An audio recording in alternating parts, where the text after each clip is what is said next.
A white Andover student who was on the Peru trip with New York Times reporter Donald McNeil, where he used the N-word, claims he also told the group that racism was over, and that Black Americans can get out of the ghetto. The trip was in 2019 and was part of the Times Journey program, a money-making venture where seasoned Times reporters took people on guided educational tours in different parts. Sophie Shepard was among the group who paid $5,000 per person for the educational trip with McNeil in Peru. It was called Public Health and Development in the Andes and involved day strips, activities and stays in hostels. At the time, she was a student of Phillips Academy at Andover, a prestigious boarding school in Massachusetts, and was 17 at the time, having just completed her senior year. Now, she is a student at the University of Iowa.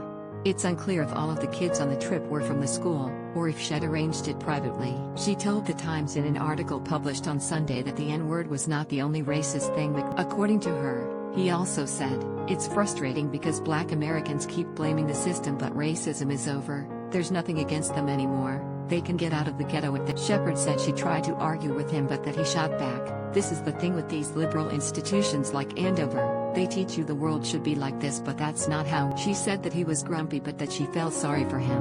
Share this article. There was this atmosphere where he was kind of a grumpy old guy. According to Shepard, McNeil had been talking to another student at lunch during the first day of the trip when earlier in the day, she'd run after him while the group was leaving their hostel to ask him about some of the criticism he'd faced over his book. He got very defensive very quickly about it, she said.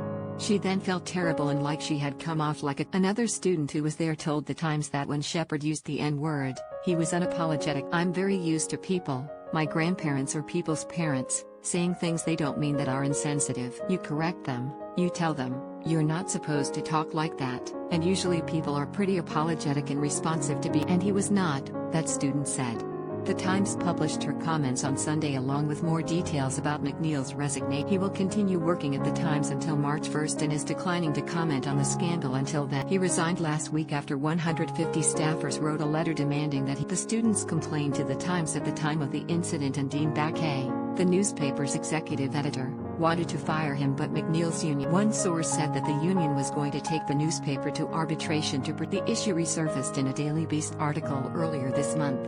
In his resignation and apology letter to colleagues, McNeil said had shown extraordinarily bad judgment. His ousting has split staff.